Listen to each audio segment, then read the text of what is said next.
begudi yambabaye bakwita makuru ingofero nk'ubwo wambaye ibiki aje muri siporo se bino babyita umupano yumva ngiye yarananiye nabirebye neza bino babyita umupano none se ngaho ndebera sport nanshonga se nanshonga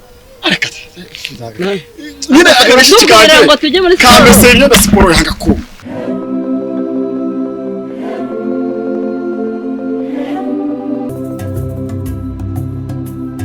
ndarukunda niyo ndota ndarutekereza mu ndoto ruzamo ndabemera cyane nibereye aha ngaha nta birenze nyine si n'ubu se nta kibazo n'ukuri ariko se ngingo mu nyamukuru ubu ni ukuba cyane rwose nanjye mba nibereye aha ngaha urabizi ariko ngingo nyamukuru ni ukubasura ni ukubagendera muri ubwo nemera wanjye setu ndi kubona ntazi sinzi ikintu uri kugutekereza reka ndi mukuru gufite bimeze bite ntabwo ndi jya umbwiza ukuri niki kikuzanye se bwite neza kimbwira bwite mu kuza kubasura nkabareba nyine bisanzwe ko naza ikintu kiri gutuma bigenzagenza aha ngaha ni iki ese mwebwe se sinahizanzwe magenda erega amakuru nayamenye yahise amakuru kari mu makari nawe rero ngiye kuzamera nk'abantu bari hanze nayamenye njyewe ndi mukuru byagenze gute wamenye iki vugisha ukuri neza ikintu kikuzanye wamenye iki ko mbizi neza hano hari umukobwa ko ubwigenzagenza ubu ntabwo wamenye ko hari umwana dusigaye tubana uvugisha ukuri kandi hano se arahari ntawe uzi se yaba hari se ahubwo ahubwo baragize amahirwe ko hari undi muntu mu bantu utamwigondera menye ko dukurikirana don't touch tujye muri siporo oya urakabije utajyamo niba bari bagihoze babirwa ugendagendamo gutyo wirwa ubeshya nta mwigondera se kubera iki iwacu urahazi mwiru uramuzi nyange uranze reka mubwire naho tuguye uko duhagaze urabizi umutungo w'amenyo umukobwa uri hano akurenzeho ntabwo wangisha inama nta kintu umukobwa uba hano akurenzeho ni umukobwa cyangwa umuhungu umukobwa uhembwa 800 wamwigondera ahubwo mama kari ikintu cyiza njya ntiwamusohokana keretse umusabye akaba ari ujye gusohokana reka nkubwire mwebutse kujya mu masengesho amasengesho ni pastor mwiza cyane ukora ibitangaza ngewe utamishira ukuntu ngiye kuzana umukobwa uhembwa amafaranga menshi yakubwiye ko ari 800 se ahembwa 800 ntabwo ngiye amafaranga menshi ukumva ari uwo nguwo ubwo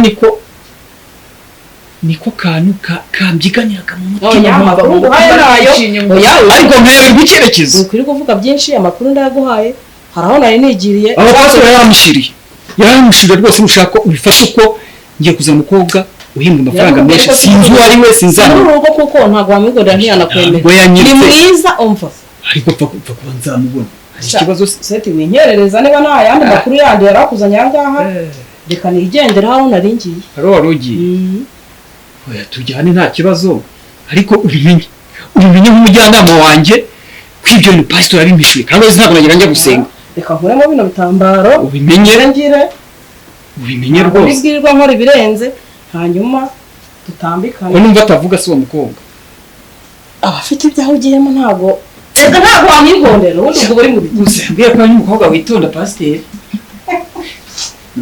reka tugende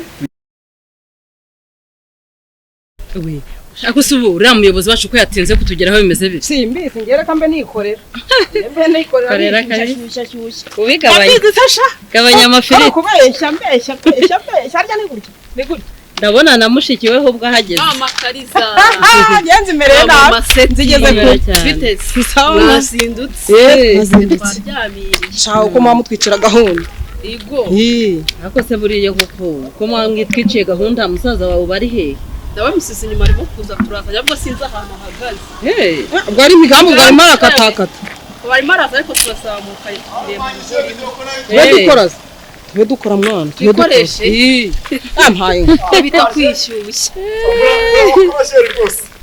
nyatara bemera ubundi begudi yambabaye ako se bita makuru ingofero nk'ubwo wambaye ibiki aje muri siporo se Bino babyita umupano. Yabumva ngiye yarananiye nabirebye neza. Bino babyita umupano. none se ngaho ndebera Sport. nanshongo se nanshongo Nyine agashiki Kugira ngo kanje. tujye muri Kamese imyenda siporo yanga kuba. Umwana yumva nabi. Kandi umva nawe umwana we. ati abandi se bari he Abandi ese bari hehe? hari abo twari tubasize arahiye ariko Twatangira dutaje siporo. Tutaje siporo twatangira. ngase dukoresha dushyushye Dukora n'uzisirike nyine abandi bagende baza nabonye. Serikire. ni muze Bigabo.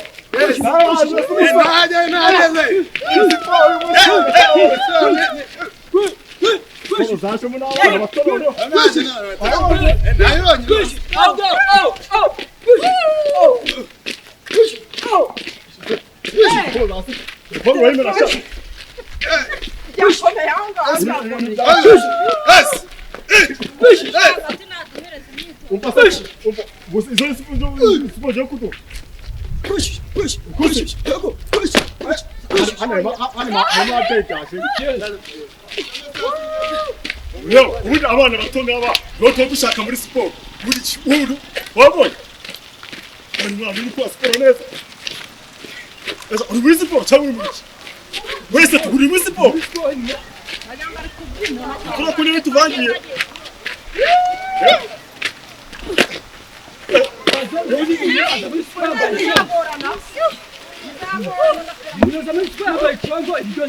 Ntajya undi muntu uvuga agaciro twakina kugira ngo tuvangavanga siporo.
Bimeze bite se?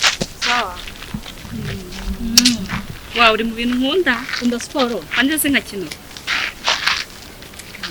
Ariko by the way, nitwa Kelly. nanjye nitwa none None. nana Nana sorry. Uba hehe? mba hirya Kandi ugasanga duturanye. mama Tereza urahazi Ndahazi. wese ubahe Okay, none ngiye ni imbere yaho kwa mama Gihoza. aba najya nkubona Nanjye avuga numva ntungu naraduhujwe na siporo. yego Kira. ahubwo mbonye inshuti hano hafi nanjye ndi mushyashya nari ntarabona abantu turi inshuti Rahira. nabyutse nyine nkora siporo mbona abantu barimo ntabwo mbazi Ntuzongere kujya insigo ujye uca tujyane. ariko none yawe Yandike. Sanzishyire. None ngiye urahita umpamagara kubera ngo nagenda ifone. okay Ndibuze gusanga muri nimero yawe.